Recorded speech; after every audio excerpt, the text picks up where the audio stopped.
여러분 성경 66권 가운데 시편은요 5권에 해당하는 내용을 담고 있어서 총 70권이라 할 수 있는데요. 그 70권에 해당하는 귀한 말씀 가운데 많은 성도들이 최고로 좋아하는 성경이 뭐냐고 물었더니요. 다 저마다 시편이라고 합니다. 그 이유를 물어보니까요. 이 시편을 읽노라면 그 안에 우리 인생사가 담고 있는 희노애락, 그렇죠? 기쁘고 즐겁고 그 모든 것들이 그 안에 다 담겨져 있기에 정말 그 시인이 적은 한 문장 한 글자의 구절마다 마치 내 마음을 알아주듯 느껴져서 정말 좋다고 하는 이유를 듣습니다. 아니 왜 이렇게 좋을까요? 왜 이 시편은 이렇게 많은 분들에게 애송이 될까요? 이것이 깊은 천년의 깊이가 있기 때문입니다. 여러분 이것이 틀린 말이 아닌 것은 이 편집된 시기를 따져보니까요. 서로 다른 저자들이 서로 다른 시대를 정리해 보니까요. 무려 800에서 1000년 가까이 기록된 말씀의 배경이 있기에 정말 1000년 속에 숙성된 메시지가 이 안에 있기 때문에 그 말씀을 대하는 우리들이 그리도 좋은가 봅니다. 그렇다면 이 귀한 시편을 쓰고 있는 그 대표적인 기자가 누군가 살펴보니까요. 그 150편의 그 시편 가운데 무려 반 이상을 직접적으로 간접적으로 다윗이 쓰고 있습니다.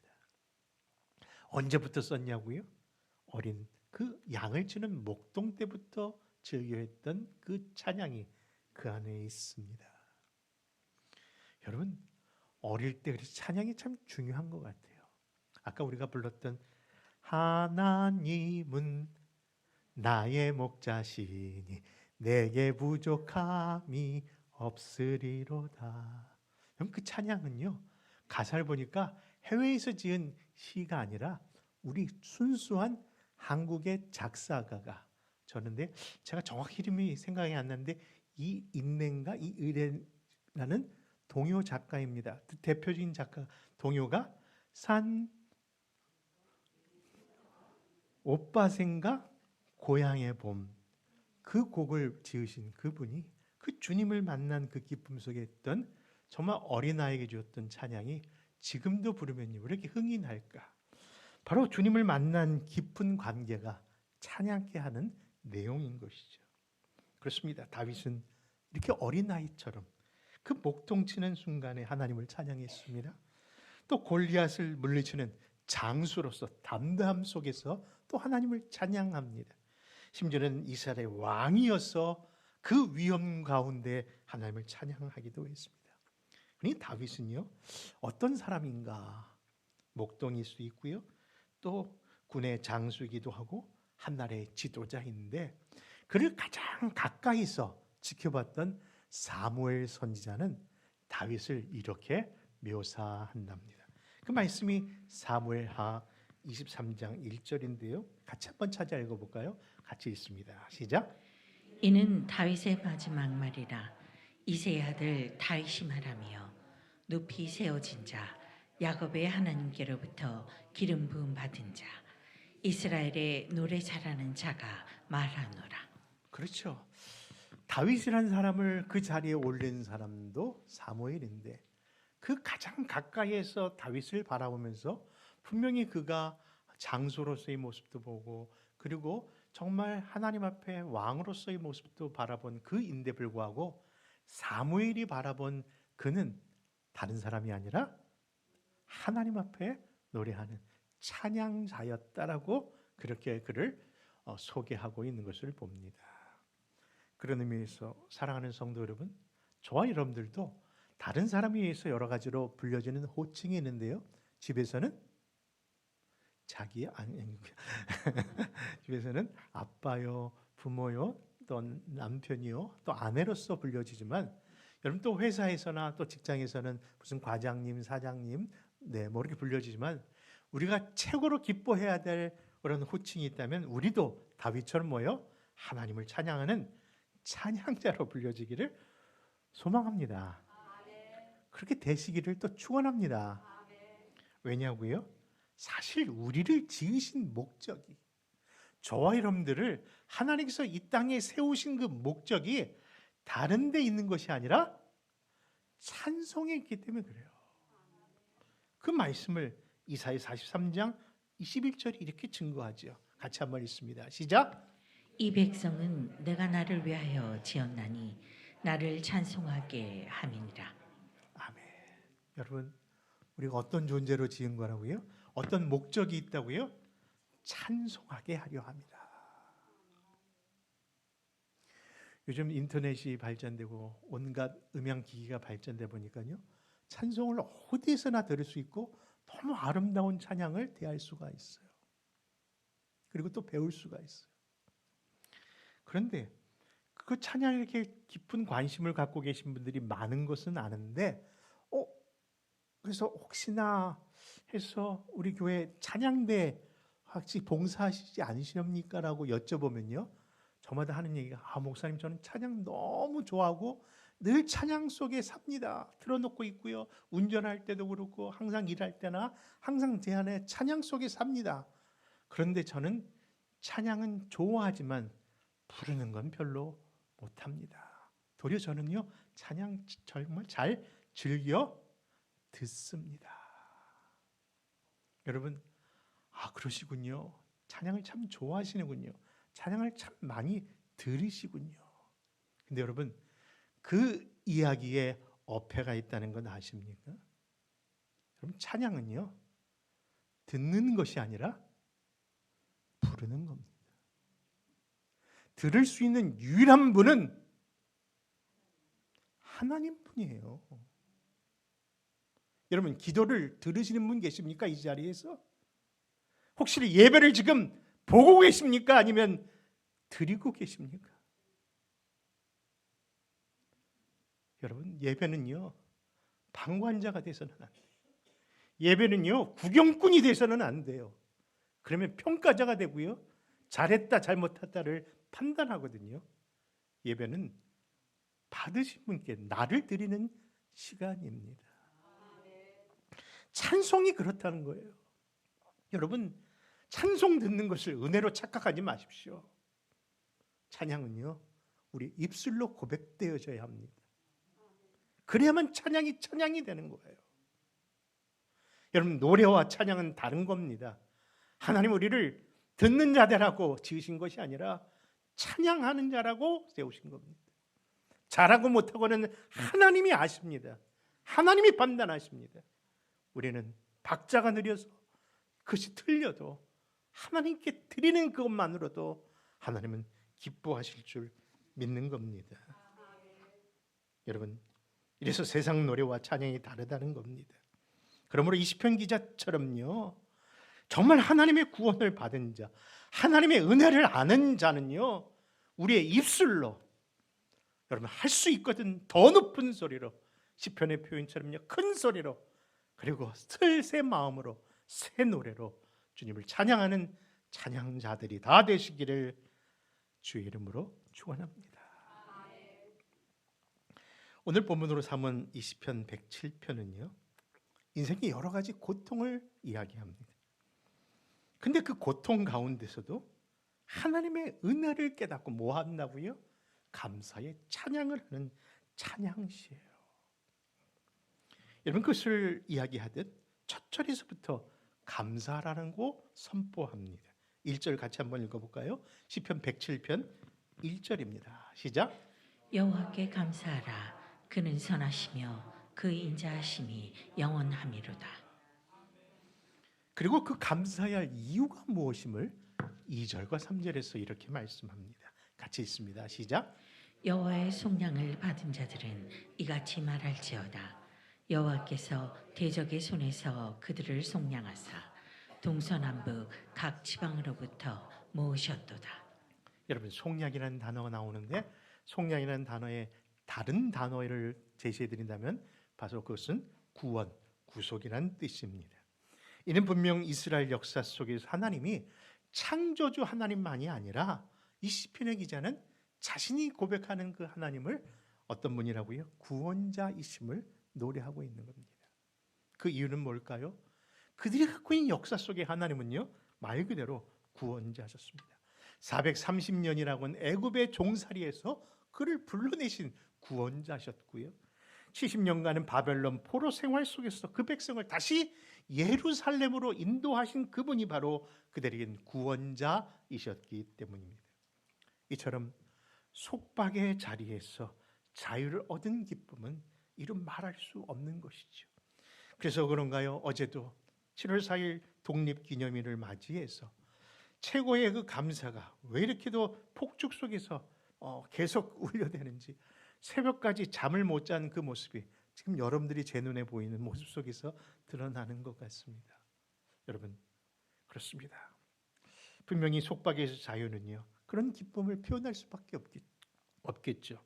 근데 여러분, 우리에 있어서 무엇이 최고의 기쁨이냐고 묻는다면 그것은 바로 죄와 사망의 원수에서 벗어나 영원한 생명을 받게 하신 그 십자가의 구원이 나의 최고의 감사이고 최고의 기쁨이라 고백하시는 여러분 되시기를 축원합니다. 자, 그런 시편의 서론적 배경을 통해서 오늘 이 말씀, 시편의 말씀을 시작하려고 하는데요.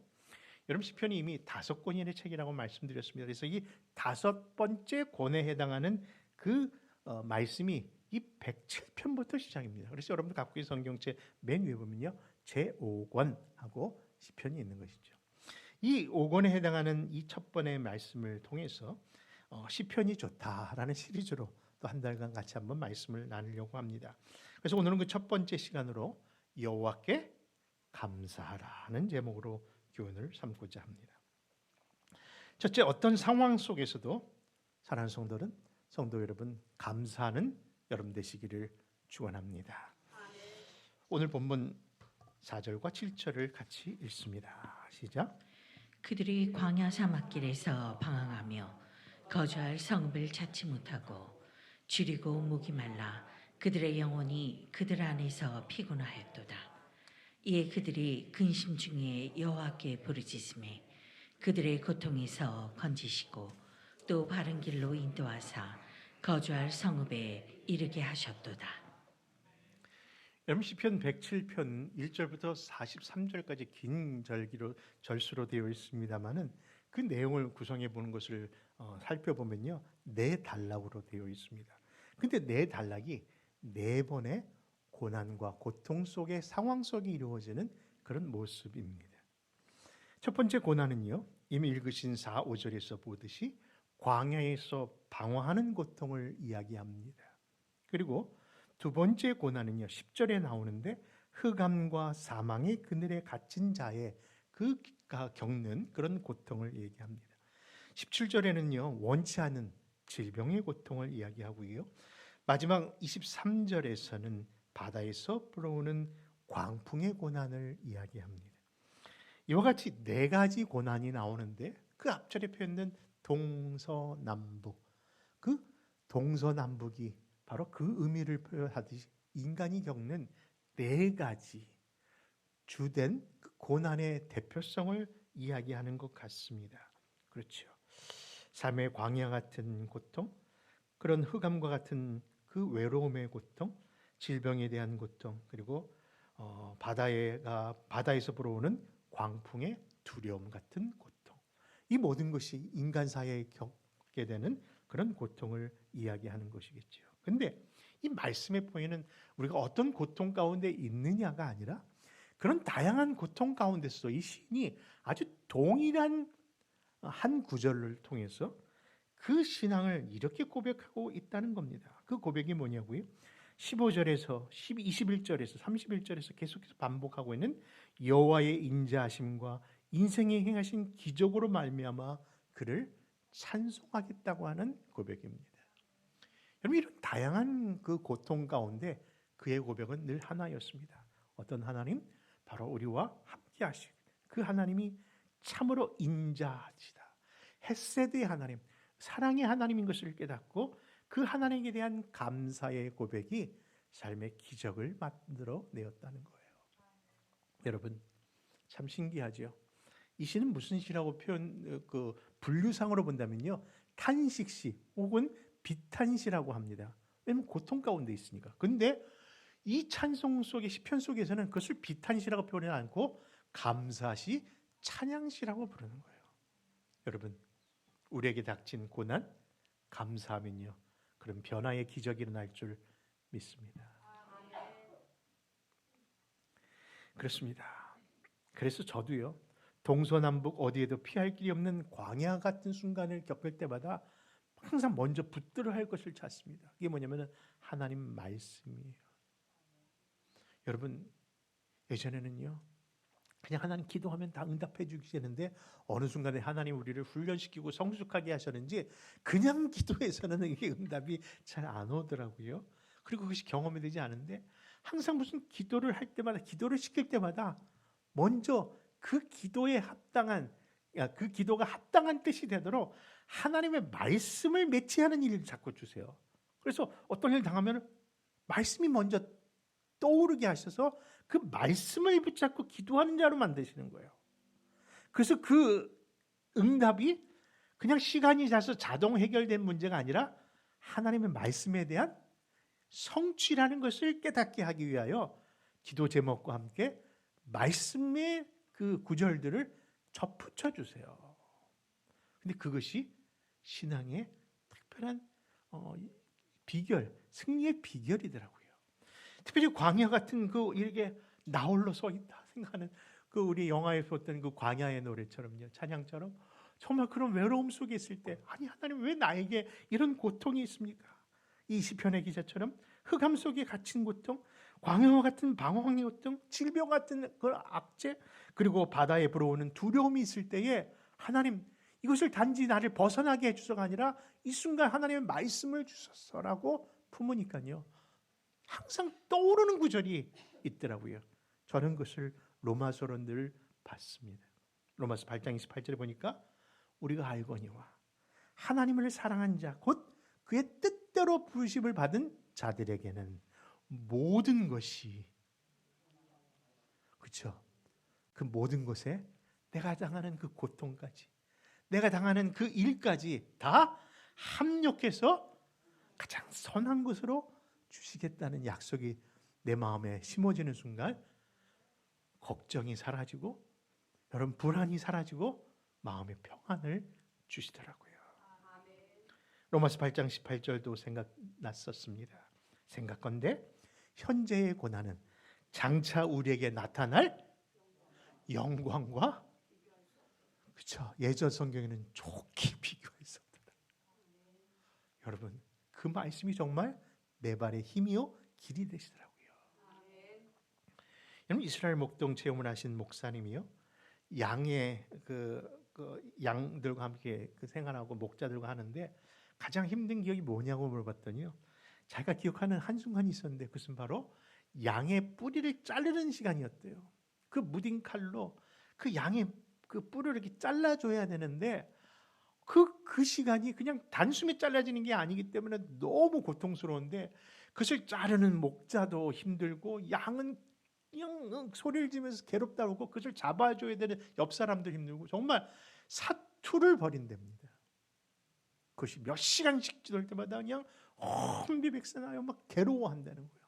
그러면서 굳이 이렇게 할 필요가 왜 있냐, 그냥 안 깎아주면 안 돼요라고 물었더니 그 목자가 하는 말, 이것을 지금 안 잘라주면 그 뿌리 그 머리를 파고들어 결국 그 양이 죽게 되기 때문에 지금의 고통이라도 빨리 제거해주기 위해서 이것을 하는 겁니다. 여러분 인생 살다 보니까요, 하나님 왜 이런 고통이 나에게 있습니까? 왜 이런 아픔이 있습니까? 그것이 질병일 수도 있고요, 그것이 외로움일 수도 있고 나홀로 섬의 광야일 수도 있고요, 폭풍 같은 두려움일 수도 있습니다. 그런데 그때 그 고통만 바라봤지 고통 뒤에 계신 하나님의 그 합력하여 선을 이루시는 그 뜻을 몰라 불평했지만 어느 순간 하나님 말씀을 붙잡는 순간에 합력하여 이루신 하나님을 만나게 되더라고요. 그런 의미에서 그 고통은 지금 나를 하나님의 사람 만들기 위한 필요의 시간이라 믿으시기 바랍니다. 어떤 길이 가는데 그 길이 막혔으면요, 옛날에 막 그렇게 길이 막히고 난리야 하면서 내가 당신 때문에 좀 일찍 나왔으면 되는데 늦게 나왔고 하면서 서로 불평하고 불만했는데 아하, 하나님이 선하신 뜻이 있겠지. 여러분 받아들이니까 그분을 신뢰하니까요 삶의 태도가 다르더라고요. 사랑하는 성도 여러분, 그러므로 하나님의 그 약속을 믿고 감사하는 여러분들 되시기를 바랍니다. 두 번째 여호와께 감사할 이유를 말씀합니다. 그것은 바로 선하시고 인자하시기 때문입니다. 15절 말씀 한번 같이 읽을까요? 15절입니다. 시작. 여호와의 인자하심과 인생에게 행하신 기적으로 말미암아 그를 찬송할지로다. 여러분 이런 연상을 해봤습니다. 하나님의 은혜, 그렇죠? 은혜는 어디서 올까 생각하니까 하늘에서 내려온다고 하는 것을 연상할 수 있잖아요, 그렇죠? 하늘에서 내려오는 그 찬양이 갑자기 떠오르네요, 그렇죠? 하나님의 은혜는요 하늘에서 내려오고 감사는 뭐예요? 반대로 이 땅에서 감사가 하늘에서 내려오는 게 아니라 감사는 이 땅에서 하늘로 올라가는 거네요, 그렇죠? 그렇게 연상이 되지 않습니까? 그러니까 내려오는 것이 있고 올라가는 것이 있구나. 그래서 은혜는 하나님의 은혜는 내려오는 것이고 감사는 이 땅에서 올리는 것이구나. 근데 여러분 그것이 순간적으로 딱 만나는 순간이 있지 않을까요? 그때 그 감격이 얼마나 기쁜지 아십니까? 여러분 우리가 그건 경험하잖아요. 어느 순간에 이게 뭐야? 나도 모르게 그 기쁨이 배가 되는 순간이 아마 그 순간이 아닐까. 여러분 하나님의 은혜가 그 나의 감사와 함께 마주치는 그 순간이 아닐까.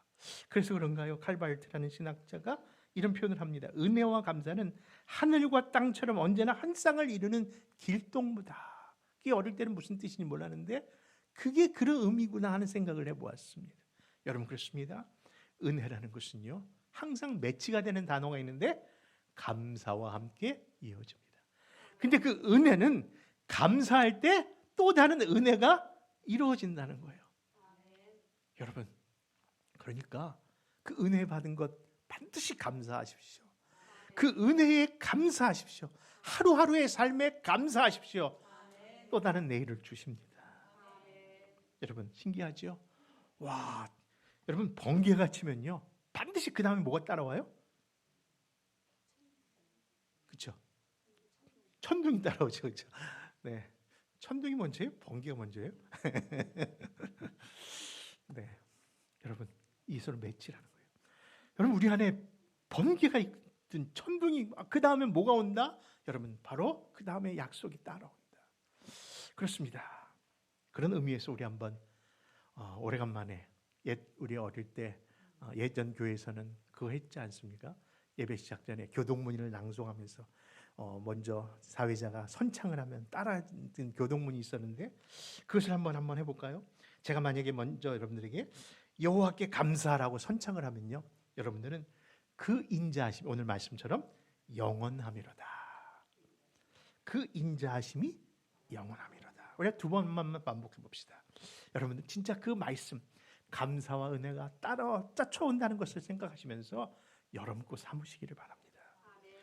여호와께 감사하라. 여호와께 감사하라.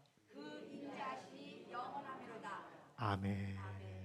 다른 성도 여러분 그렇습니다. 은혜는요 이미 주어졌어요. 예수 그 십자가의 사건을 통해서 우리에게 이 땅에 주셔서 지금의 이 시대를 은혜의 해라고 부릅니다. 근데 문제는 그 은혜의 해가 놓인 그 방문의 문에 그 문을 따는 열쇠는 바로 우리가 표현하는 감사여야 한다는 거예요. 사랑하는 성도 여러분, 삶의 현장 속에서 갑자기 불평이 있고 불만이 있고 좀 부정한 그렇죠? 그런 모습일 때마다 여러분 내 안에 아니다 감사해야지. 그래 이걸 도리어 감사해야지. 여러분 감사연으로 바꿔버리면요 뭐가 쫓아온다? 무슨 문이 열린다? 은혜의 문이 열릴 줄 믿으시기 바랍니다. 세 번째 우리에게 안 주심까지 한번 감사하십시다. 여러분 무엇을 감사하자고요? 안 주심까지 감사하십시다. 여러분, 오늘 본문 시편 107편 9절입니다. 같이 읽습니다. 시작. 그가 사모하는 영혼에게 만족을 주시며 줄인 영혼에게 좋은 것으로 채워주심이로다. 여러분, 하나님은요 가장 좋은 때에 가장 좋은 것을 주시는데 그것이 분명히 가장 좋은 것임에도 불구하고 우리는 그것을 좋은 것으로 여기지 못할 수 있습니다. 왜냐하면 내 생각은 거기까지 쫓아가질 못해요. 근데 하나님이 주셨다면 그것 가장 좋은 것인 줄 믿으십시오. 근데 하나님이 안 주셨다? 그것도 내게 좋은 것인 줄 믿자는 겁니다. 물도 없는 광야길에서 줄이고 목말라 영혼이 피곤할 때 감사가 결코 세상 사람들에게는 쉬운 일이 아니지만 여러분, 하나님이 어떤 분이신다? 가장 좋은 것을 주시는 분이라고 믿으신다면 나의 결핍과 부족 속에서도 여러분 감사하자는 겁니다. 왜 그것을 감사해야 되는 이유를 우리는 그 사실을 통해서 우리가 누구인 줄 알고 하나님이 어떤 분인가를 또 깨닫게 하시기 위한 하나님의 선하신 뜻이 있기에 여러분 그 어느 순간 속에서도 감사는 있어야 하는 겁니다. 여러분 그렇습니다. 우리 인생은요 고난과 고통, 결핍과 부족이 없었다면 결코 하나님을 찾았을까요? 결코 우리가 정말 이 어려움을 겪지 않았고 그 아픔을 겪지 않았으면요 이렇게 하나님께 간절하지 않았을 겁니다. 왜냐하면 우리는 하나님을 구하지 않아도 얼마든지 내 스스로 살겠다고 하는 나 중심적인 인물이 솔직히 나였음을 알기 때문입니다. 여러분 그래서 참 어리석고요 참 연약하고 못난 그런 존재 인간이 아닌가 생각합니다. 어느 목사님이요 교회를 증축하고 정말 감사 예배를 드렸는데 생각해 보니까 지금 이 시대는 건물만 있어는 안 되는 것을 생각을 못했어요. 무슨 얘기냐면요 예배당만 있어도 주는 게 아니고 교육관만 있는 게 아니라 파킹장이 있어야 되는데 그냥 그 주어진 땅에다가 그냥 건물을 잔뜩 꽉 채워놓아 올렸더니요 아니 성도들이 걸어오는 성도들은 몇 명 없고 다 차 타고 오는데 그 파킹장이 문제인 것을 나중에 깨달았어요. 지금부터 40년 전에 누구게 무슨 부흥산 목사님께서 앞으로 한국 교회가 무엇을 준비하냐니까 파킹장을 준비하는 얘기를 그때 드린 기억이 있는데 아마 그 옛날 얘기인 것 같습니다. 그런데 그 순간 온 성도들이 간절한 기도를 하면서 하나님 우리에게 예배를 편하게 드릴 수 있는 그런 파킹장을 달라고 열심히 기도를 했다고 합니다. 근데 하나님께서 그 간절한 기도를 드셨는지 그 건너편에 있는 그 어떤 그 땅 주인이 그 기도를 이야기 듣고 그 기도 제목을 듣고 무상으로 그 땅을 주일날 쓰시라고 빌려주더라는 거예요. 얼마나 감사합니까? 그런데 그 주인이 아무런 그 비용도 요청하지 않고 무상으로 빌려줄 때 단 한 가지 조건은 있습니다라고 정하더래요. 아니, 한 가지 조건이 뭡니까? 엄청난 일을 할까봐 돈은 얘기는 안 하는데 그 한 가지 조건을 보니까 1년이 몇 주죠? 몇 주냐고요? 네. 네. 52주인데 그 52주간 동안 단 한 주만 사용을 못하고 나머지는 쓰십시오. 그러니까 한 주는 못 씁니다라고 그 규정을 정하시더래요. 조항을 정하더래요. 그러니까 1년 동안 51주는 우리 마음대로 쓰는데 한 주는 못 쓴다는 거예요. 그게 어디요? 그래도 한 주만 그런데 그 해를 거듭하고 하는데 그 한 주가 올 때마다 그렇게 불편하더라는 거예요.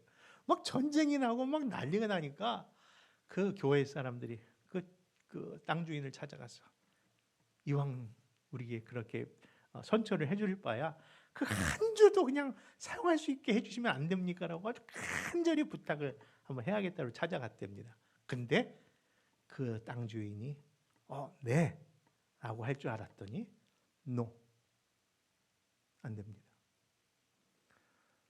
원치 않으면 안 쓰셔도 됩니다. 저는 딱 한 주는 안 됩니다.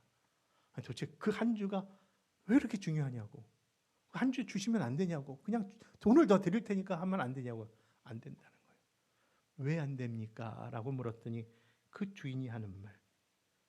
그래야만 이 땅 주인이 누구인 줄 안다?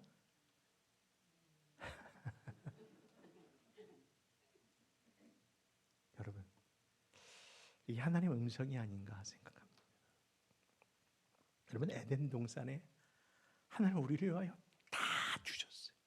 다 예배해 주셨어요.